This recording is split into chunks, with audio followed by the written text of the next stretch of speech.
Hello friends, मैं Lalit Papriwal, graphologist, ग्राफोथेरेपिस्ट। आज मैं आपसे बात करने जा रहा हूँ कि अगर कोई हमारा वेल विशर है, कोई हमारा हितैषी है, तो उसके अहित में उसकी बुराई वाली बात हमने नहीं करना चाहिए, या उसे बुरा लगे ऐसा कोई कार्य हमने नहीं करना चाहिए।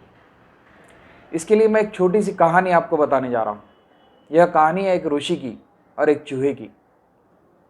एक वन में एक ऋषि रहते थे। उनके डेरे पर, उनकी रहने की जगह पर बहुत दिनों से एक चूहा भी रहा करता था। वह चूहा उस ऋषि से बहुत ज़्यादा प्यार करता था। जब भी वह ऋषि तपस्या में बैठते या साधना में मग्न हो जाते, तो वह बड़े आनंद से उनके बाजू में जाकर बैठता था और भजन सुना करता था। यहाँ तक कि वह स्वयं चूहा भी ईश्वर की उपासना में लग जाता था। लेकिन इस चूहे को कुत्ते से, बिल्ली से, किसी चील से, किसी कौवे से आदि से उन चूहे को हरदम डर लगता था। सदा वह डरा डरा सा रहता था, बहुत ज़्यादा सहमा सा रहता था।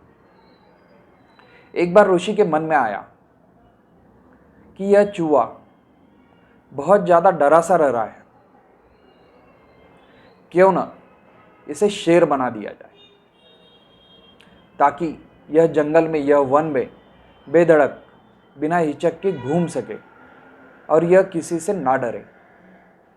यह ऋषि बड़ी दैवी शक्ति के स्वामी थे। उन्हें दैवी शक्ति थी। उन्होंने अपनी शक्ति के बल पर इस चूहे को शेर बना दिया और सोचने लग गए कि यह चूहा अब शेर बन गया है और शेर बनने के कारण यह जंगल में अब किसी से नहीं डरेगा। पूरे जंगल में बिना डर के घूम सकता है, निर्भय से घूम सकता है। लेकिन हुआ क्या? जैसे ही चूहा शेर बन गया,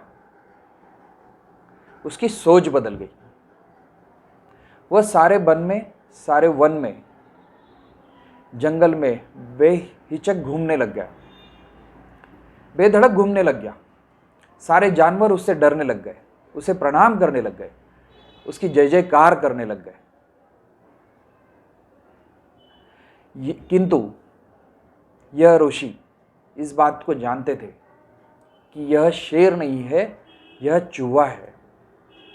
तो ऋषि उस चूहे को चूहा समझकर ही व्यवहार करते थे। यह बात उस चूहे को पसंद नहीं आई। उसे ऐसे लगने लग गया कि अगर यह ऋषि मेरे से ऐसे व्यवहार करेंगे तो इस जंगल में कोई मुझसे डरेगा नहीं, कोई मुझे प्रणाम नहीं करेगा, कोई मेरी जय जयकार नहीं करेगा।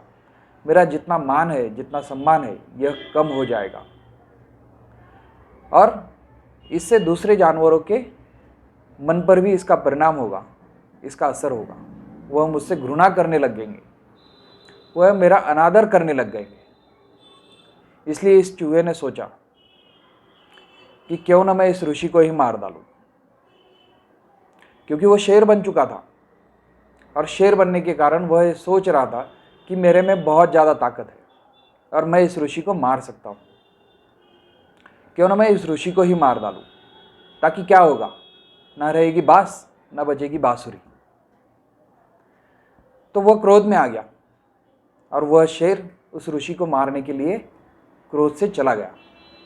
उस ऋषि ने देखा कि यह शेर बहुत ज़्यादा क्रोध से उनकी ओर आ रहा है, तो उन्हें पता चल गया उसके मन में क्या चल रहा है। उसके मन की बात वह जान चुके कि यह उन्हें मारने आ रहा है। तो यह ऋषि ने उस शेर का घमंड तोड़ने के लिए तुरंत उसे फिर से एक बार चूहा बना दिया। इस तरह उन्होंने उसका घमंड तोड़ दिया। तो देखिए फ्रेंड्स, दोस्तों, हमें कभी भी हमारा जो वेल विशर होता है, जो हमारा हितैषी होता है, उसके अहित की बात नहीं करना चाहिए, चाहे हम कितने भी बलशाली हो जाए। हमने उन लोगों को हमेशा याद रखना चाहिए जिन्होंने हमें हमारे बुरे वक्त में साथ दिया है। इसके अलावा हमें यह भी बात याद रखना चाहिए कि बीते वक्त में जो वक्त हमारे साथ हो चुका है, जिस चीज़ को हम लोग पहले भुगत चुके हैं, इसको हमें नहीं भूलना चाहिए। चूहा यही बात को अगर याद रखता, वह अगर उसकी असलियत को याद रखता, तो उसे कभी भी फिर से चूहा नहीं बनना पड़ता, वह शेर ही बना रहता। बीता हुआ समय हमें घमंड से बाहर निकालता है। हम सभी इस ऋषि की तरह किसी के हित के लिए काम करते हैं। जैसे कि मैं कंसल्टेंसी करता हूँ, मैं किसी के हित के लिए, किसी की लाइफ ट्रांसफॉर्मेशन के लिए काम करता हूँ। किसी की ज़िंदगी में कुछ अच्छा हो जाए, इस बात के लिए हम लोग काम करते हैं, और इसी बात का बेनिफिट लोग उठाते हैं, लोग फ़ायदा उठाते हैं। पर इसमें होता क्या है, हम जो काम कर रहे हैं इसका मुआवजा ये लोग हमें देते नहीं हैं, हमारी फीस नहीं देते, हमें चार्जेस नहीं देते। अगर आपको कुछ पाना है तो आपको एक चीज़ हरदम याद रखना होगी कि एनर्जी एक्सचेंज का फॉर्मूला होता है। जैसे हम लोग कहते हैं, energy can not be created और इट इज़ डिस्ट्रॉयड। हमें अगर कुछ पाना है, कुछ ऊर्जा मिलना है, किसी का बेनिफिट हमें लेना है, तो यह जो एनर्जी का फॉर्मूला है यह अपनाया जाए कि हम अगर किसी से कुछ लेते हैं तो किसी को कुछ देना भी चाहिए। जैसे कि ऊर्जा बनाई नहीं जा सकती या उसे नष्ट भी नहीं किया जा सकता है। It only transfer from one form to another form. एक फॉर्म से दूसरी फॉर्म में यह ट्रांसफ़र की जा सकती है।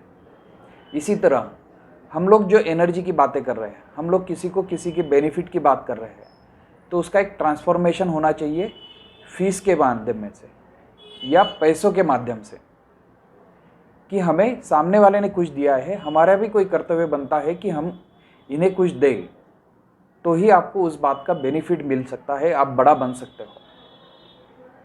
आप सिर्फ एनर्जी लेते रहोगे तो आप इस शेर की तरह घमंड में आकर फिर से चूहे की जैसी ज़िंदगी जी जाओगे। यही बात हमने सीखी है। मैंने मेरी सिग्नेचर और हैंडराइटिंग में ग्राफोथेरेपी से कुछ चेंजेस किए हैं। इससे हम लोग जान जाते हैं कि कौन व्यक्ति हमसे बुरी बात कर रहा है, कौन हमारा बेनिफिट उठा रहा है, कौन हमारे से चीटिंग करेगा या हमें धोखा देगा। यह सभी बातें हम लोग हमारे हैंडराइटिंग और सिग्नेचर से जान सकते हैं। और यह जानने के लिए आप भी ग्राफोथेरेपी करवा सकते हो। इसके लिए आप मुझसे कांटेक्ट कर सकते हो। और इस शेर की तरह ज़िंदगी जीने के लिए, जो कि ना फिर से चूहा बने, ऐसा बनने के लिए आप इस ग्राफोथेरेपी का बेनिफिट ले सकते हो। आपकी सिग्नेचर में छोटे से बदलाव करना है। आपके हैंडराइटिंग में छोटी छोटी बातें हैं जो कि स्ट्रोक्स है, जिसे क्लॉ हम लोग कहेंगे, यह बदलना है। तो आप भी धोखा लेने से या कोई आपको धोखा देने से आप बच सकते हो। आपको यह सब बातें अगर अच्छी लगती है और मेरे से यूं ही जुड़े रहने के लिए, अलग अलग बातें सीखने के लिए, आप मुझको मेरे इस चैनल को लाइक कीजिए, शेयर कीजिए और सब्सक्राइब कीजिए। Thank you.